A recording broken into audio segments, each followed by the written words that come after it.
नमस्कार, आप सभी का स्वागत है। मैं हूं आपके साथ शुभेंदु सिंह। उत्तराखंड में चुनाव से पहले सियासी सरगर्मी तेज है और 14 फरवरी को सूबे की सभी 70 सीटें वोटिंग भारतीय जनता पार्टी और कांग्रेस के बीच में कांटे की टक्कर होनी है। आम आदमी पार्टी भी इस बार सरकार बनाने का दावा कर रही है, तो यह बड़ा दावा है और बड़ा मुकाबला भी है और इस बार का यह चुनाव बेहद दिलचस्प होता हुआ नजर आ रहा है।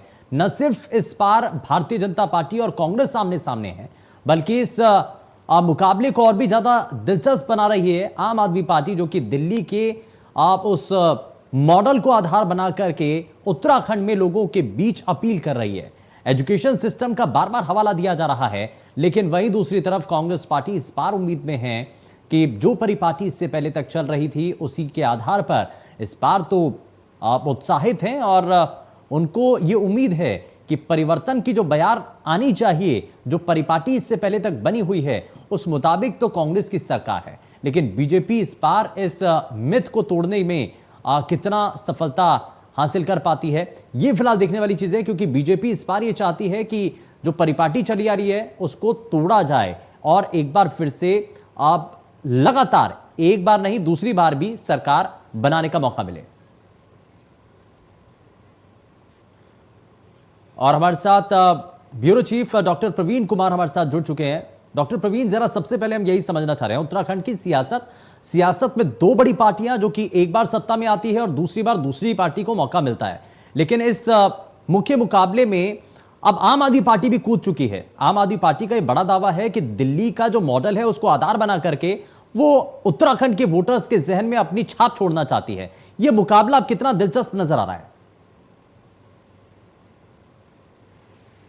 देखिए, निश्चित तौर पर मुकाबला दिलचस्प है और कल तमाम पार्टी के कैंडिडेट के भाग्य का फैसला ईवीएम में बंद हो जाएगा। उससे पहले तमाम राजनीतिक पार्टी अपना दावा कर रही है और सत्ता तक पहुंचने की बात कर रही, चाहे बीजेपी हो, कांग्रेस हो, और पहली बार उत्तराखंड की राजनीतिक जमीन तलाश रही आम आदमी पार्टी हो, वो भी कह रही कि हम सत्ता तक पहुंचेंगे। कुल मिला के देखा जाए तो तीनों ही पार्टी जो है सत्ता तक पहुंचने का दावा कर रही है। सीधे तौर पर कांग्रेस और बीजेपी के बीच मुकाबला है। ट्रैंगल फाइट देने की कोशिश आम आदमी पार्टी कर रही है। दे पाएगी नहीं दे पाएगी, ये 10 मार्च को पता चल पाएगा, लेकिन जनता के बीच अपनी बात तमाम पार्टी रखती रही अभी 15 दिन से लगभग, और उससे पहले भी लगातार तैयारी कर जाती रही। और देखने वाली बात होगी कल किस तरह का वोट परसेंटेज होता है, किस तरह से लोग निकल के सामने आते हैं, क्योंकि 70 विधानसभा सीट पर कल भाग्य का जो फैसला है पार्टियों के और जो तमाम कैंडिडेट के, उनका ईवीएम बंद हो जाएगा। उससे पहले तमाम जो है आप कह सकते हैं कि दावों का दौर चल रहा है। लेकिन इसमें क्योंकि मैनिफेस्टो के जरिए लोगों के दिलों तक जगह बनाने की जो कोशिश है, हर मैनिफेस्टो के अंदर देखिए तो चाहे वो कांग्रेस पार्टी हो, उत्तराखंडी स्वाभिमान का जिक्र करती है कांग्रेस पार्टी, भारतीय जनता पार्टी दृष्टि पत्र के जरिए आप लोगों की आंखों के जरिए उनके दिल तक पहुंचना चाहती है। वहीं आम आदमी पार्टी भी इस बार कोशिश में है, अपने वचन पत्र के जरिए एक गारंटी भी उन्होंने दी है और गारंटी को कितना लोग समझ पा रहे हैं, और इन मैनिफेस्टो के जरिए लॉन्ग टर्म विजन जो अलग अलग राजनीतिक दलों का है, क्या वाकई में लगभग एक जैसा सही है? लेकिन इसमें जो हाल ही में पुष्कर सिंह धामी के द्वारा यूनिफॉर्म सिविल कोड को लेकर के जो स्टेटमेंट दिया गया, क्या वो मास्टर स्ट्रोक माना जाए? देखिए, तमाम पार्टी जो है, तीनों पार्टी की बात करें तो तीनों ही बड़ी पार्टी जो यहाँ पर है, आप अगर कांग्रेस, बीजेपी, इसके अलावा आम आदमी पार्टी की बात करें, जो दूसरी पार्टियां, छोटी पार्टियां, वो भी अपना मैनिफेस्टो जारी कर चुकी है। जो पार्टी विपक्ष में है, जो सत्ता में पहुंचने की कोशिश कर रही है, उनके पास कहने के लिए और वादा करने के लिए बहुत कुछ है। सरकार की तरफ से भी वादे किए गए। जो सबसे बड़ी समस्या यहाँ महंगाई को लेकर है, अब कांग्रेस की तरफ से कहा गया कि 4 धाम 4 काम हम करेंगे, रोजगार देने की बात उन्होंने की, 500 से कम कीमत पर सिलेंडर देने की बात उन्होंने की। दूसरी तरफ बीजेपी की तरफ से जब उनकी दृष्टि पत्र आई तो उसमें कहा गया कि 3 सिलेंडर हम साल में फ्री देंगे। तो अगर तीसरी पार्टी हम बात करें आम आदमी पार्टी की, तो 300 यूनिट फ्री बिजली देने की बात की, तमाम उन्होंने ऐसी बात की। उसके बाद महंगाई माफ कीजिएगा, बेरोजगारी भत्ता भी देने की बात की, महिलाओं के लिए अलग से भत्ता देने की बात की। तो तमाम बातें जनता के जहन में है। इसके अलावा चुनाव से ठीक पहले पुष्कर सिंह धामी ने जिस तरह से सिविल कोड को लेकर उन्होंने मास्टर स्ट्रोक खेला है, इसको बाद देखने वाली बात होगी कि क्या कुछ जनता के जहन में जगह बना पाते हैं। अंतिम समय में उनका जो ये दाव चला गया है या नहीं बना पाते हैं। ध्रुवीकरण को लेकर के कहा जा रहा है कि ये बड़ा कदम भी है। आपको नजर आता है कि जब कल वोटिंग होनी है तो उससे पहले इसको लेकर के लोगों के बीच में भी कुछ हलचल है? निश्चित तौर पर चुनाव से पहले तमाम राजनीतिक पार्टियां अपने अपने तरीके से आगे बढ़ती है। हर पार्टी की अपनी रणनीति होती है, उनकी अपनी जो चलने की का अपना दिशा होता है और उसी तरह से काम करती है। बीजेपी ध्रुवीकरण करने की कोशिश कर रही है।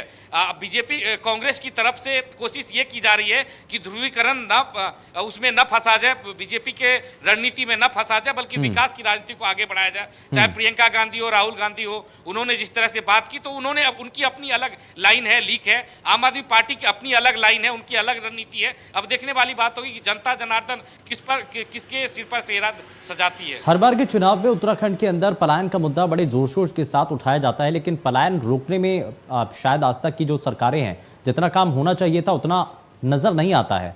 लेकिन एक बार फिर से इस बार के चुनाव के अंदर क्या पलायन को उतनी ज्यादा तरजीह दी जा रही है जो कि इससे पहले तक के चुनावों में मिलती थी? फोकस उसी पर ही है जो उत्तराखंड। बिल्कुल शुभेंदु, उत्तराखंड की बात करें तो जब से उत्तराखंड बना है एक नारा यहाँ पर हर चुनाव में गूंजता है कि उत्तराखंड की जवानी और उत्तराखंड की पानी, कभी उत्तराखंड की काम नहीं आती। तो उत्तराखंड के जो जवान बच्चे हैं वो पलायन करके दूसरे शहर चले जाते हैं। उत्तराखंड का जो पानी है उसको रोककर उसका पूरा उपयोग किया जाए हाइड्रो पावर के रूप में, वो नहीं सरकार कर पाई है। तो ये लगातार तकरीबन 20-22 साल से ये नारे चलते आ रहे हैं और हर चुनाव में इस मामले को उठाया जाता है जोर शोर से।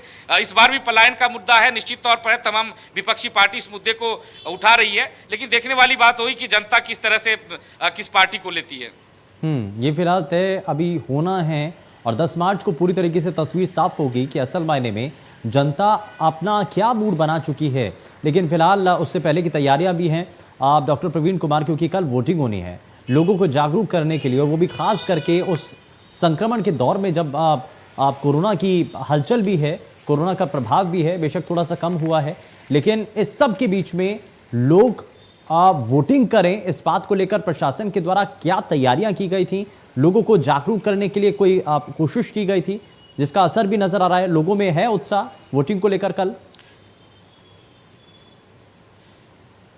बिल्कुल लोगों में उत्साह है, लेकिन एक बात देखने को मिली है कि चूंकि उस तरह की रैली पहले नहीं हुई, एक महापर्व कहते हैं, पर त्योहार के रूप में जगह जगह पोस्टर लगाना, जगह जगह जनसभाएं, तो जनसभाएं कम हुई है। लेकिन निर्वाचन आयोग की तरफ से ये कोशिश की गई है कि लोगों में जागरूकता पैदा हो, ज़्यादा से ज़्यादा वोटिंग परसेंटेज हो यहाँ पर, और उसको लेकर उन्होंने अपनी तरीके से तमाम कोशिशें की है। राजनीतिक पार्टी, अलग अलग पार्टियां भी अपने जो मतदाता है उसको कह रहे हैं कि, और कैंडिडेटों को भी कह रहे हैं कि ज़्यादा से ज़्यादा लोगों को बूथ तक लाइए ताकि उनकी जीत सुनिश्चित हो सके।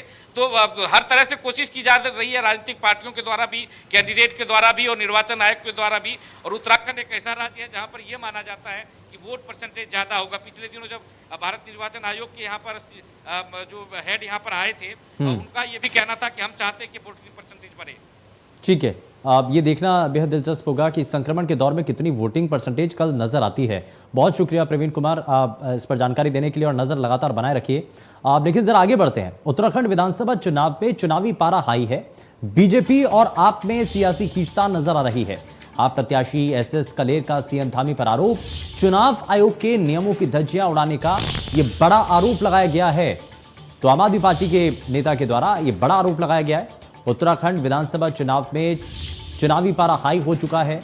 बीजेपी और आप में ये सियासी खींचतान देखने को मिल रही है। वहीं आप प्रत्याशी एसएस कलेर का सीएम धामी पर यह बड़ा आरोप है। चुनाव आयोग के नियमों की धज्जियां उड़ाने का उनके ऊपर आरोप लगाया गया है।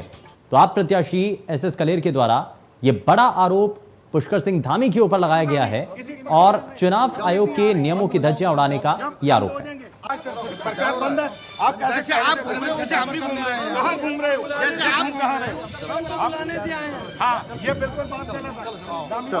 ये बिल्कुल बात गलत है। अरे बिल्कुल सही बात है यार, ये बिल्कुल गलत है। केजरीवाल स्टाइल यहाँ मत चलाओ यार। स्टाइल क्यों ना चलाऊं जी? चलो चलेगा। स्टाइल क्यों ना चलाऊं केजरीवाल का? ये बिल्कुल बात गलत है। आप झूठ बोलते हो। आप प्रचार कैसे कर सकते हो ऐसी हाथ के? जब पब्लिक आए क्या करें हम तुम्हारा? बहुत पब्लिक आने की कोशिश करनी, पब्लिक ही नहीं आ रही। मैं किराया जाम कर दूंगा अभी जाके, मैं अभी किराया जाम कर दूंगा।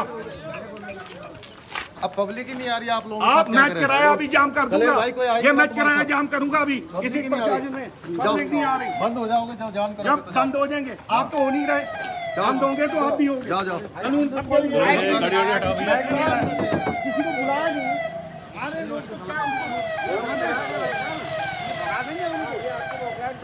बौखलाहट नहीं है ये, कोई बात नहीं, हमें कम मिल जाए कोई दिक्कत नहीं, लेकिन हम कानून हाथ में नहीं ले रहे, हम कानूनी हाथ में ले रहे हैं, हम कानूनी हाथ में ले रहे हैं भाई साहब, हम कानूनी हाथ में ले रहे हैं। आप प्रशासन का दुरुपयोग कर रहे हो, अपनी सत्ता का फायदा उठा रहे हो, अपनी सत्ता का फायदा उठा रहे हो। आप गलत पार्टी में हो, आप गलत पार्टी में हो, मैं किसी गल में हूँ, आप सत्ता का गलत फायदा उठा रहे हो, आप सत्ता का बिल्कुल गलत फायदा उठा रहे हो। अब कोई आ ही नहीं रहा तुम्हारे पास, क्या करूं भाई।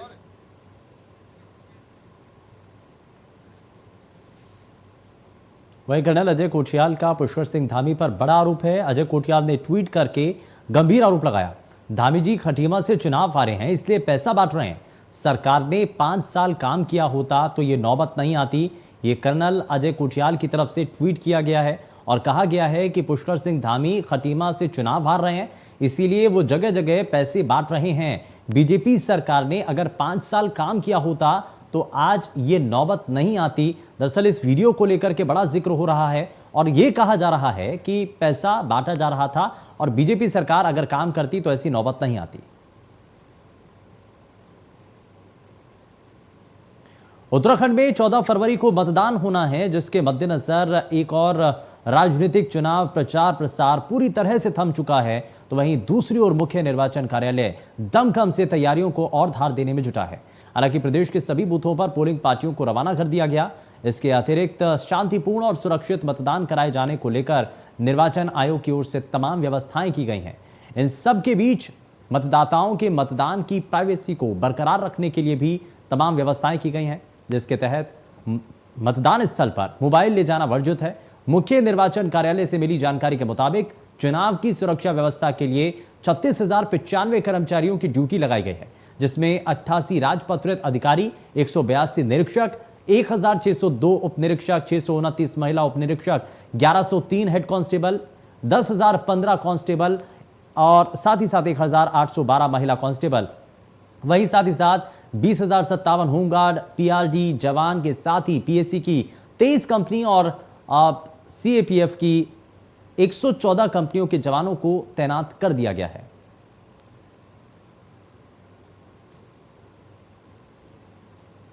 फरवरी प्रातः 8 बजे से लेके इवनिंग 6 बजे तक वोटिंग कर सकते हैं। हमारा 11,697 बूथ्स है। मेरा सभी सम्मानित नागरिकों मतदाताओं से विनम्र अनुरोध है कि प्रत्येक मतदाता अपने मत का प्रयोग अवश्य करे। लोकतंत्र में प्रत्येक मत अमूल्य है।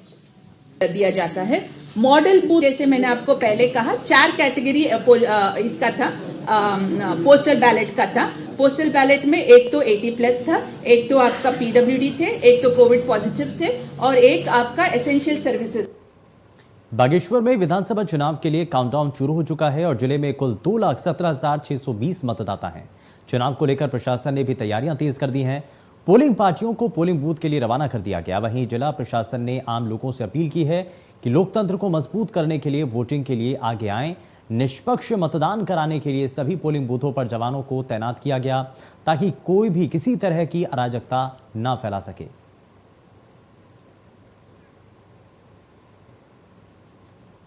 विधानसभा चुनाव के लिए 14 फरवरी को होने जा रहे मतदान के लिए पोलिंग पार्टियों की रवानगी जारी है। वहीं अल्मोड़ा में 14 फरवरी को 6 विधानसभा सीटों पर वोटिंग होनी है। वोटिंग के लिए 911 पोलिंग बूथ बनाए गए हैं। 238 पोलिंग बूथों के लिए शनिवार को ही पोलिंग पार्टियां रवाना हो गई। एसएसपी मंजुनाथ टीसी ने पोलिंग पार्टी की रवानगी का जायजा लिया। इस दौरान जिला निर्वाचन अधिकारी और एसएसपी ने शांतिपूर्ण और निष्पक्ष मतदान कराने की बात कहते हुए आम लोगों से बढ़ चढ़कर मतदान करने की अपील की है। जोन में जोनल पुलिस अधिकारी को हमरा फोर्स की तरह काफ़ी पर्याप्त मात्रा में हमने फोर्स भी दे रखा है। Mix of local and outside forces को। जोनल मैजिस्ट्रेट को अलग से हमरा दे रखा है। थाना लेवल की क्यूआरटी में हमारा काफ़ी भारी पर्याप्त मात्रा में हमारा फोर्सेस है। प्रत्येक राजपत्रित पुलिस अधिकारी रहते हैं ना, उनके साथ भी एक हाफ सेक्शन CPMF है as a responsive force along with the हमरा फोर्स। तो इस प्रकार से प्रत्येक विधानसभा का प्रत्येक जोन पे भी बूथों पर तैनात फोर्स के अतिरिक्त भी मोबाइल के क्विक रिएक्शन के लिए पर्याप्त फोर्स को हमने तैनात किया गया है। आप देख पा रहे हैं पार्टियां मूवमेंट हो। नैनीताल जिले की 6 विधानसभाओं के लिए हल्द्वानी के MP PG इंटर कॉलेज से पोलिंग पार्टियों को रवाना किया गया। वहीं नैनीताल जिले की 6 विधानसभा सीटों पर 1008 पोलिंग बूथों पर पोलिंग होगी और दूर दराज क्षेत्रों के लिए एक दिन पहले ही पोलिंग पार्टियों को रवाना किया गया था। जिला निर्वाचन अधिकारी धीराज सिंह गबरियाल के मुताबिक दूरस्थ क्षेत्र के पोलिंग पार्टियों को एक अतिरिक्त EVM भी दी गई है। इसके साथ ही जोनल मजिस्ट्रेट और सेक्टर मजिस्ट्रेट को भी EVM अतिरिक्त उपलब्ध कराई गई है। सभी पोलिंग बूथ में पारदर्शिता और सुरक्षित मतदान के लिए 9 कंपनियां CRPF ITBP की तैनात की गई हैं, जिसमें 1600 होमगार्ड और 400 वन विभाग और PRD के जवान भी तैनात किए गए हैं। हमारे जनपद में 6 के 6 विधानसभाओं में 1008 पोलिंग बूथ हैं। इन 1008 पोलिंग बूथों में 24 टीमें हमारी ऐसी हैं भीमताल विधानसभा क्षेत्र के जो कल ही रवाना हो चुके हैं और इन 24 पोलिंग पार्टीज में से लगभग 16 पोलिंग पार्टीज हमारे अपने पोलिंग बूथों में पहुंच चुकी हैं और शाम तक रिमेनिंग 8 भी पहुंच जाएंगी। तो आज 6 के 6 विधानसभाओं की जो पोलिंग पार्टीज हैं शेष भीमताल की 24 पोलिंग पार्टीज को छोड़ के आज वो MB डिग्री कॉलेज से रवाना हो रही है और MB इंटर कॉलेज से रवाना हो रही है। देवभूमि लाइव में फिलहाल के लिए बस उतना ही। नमस्कार।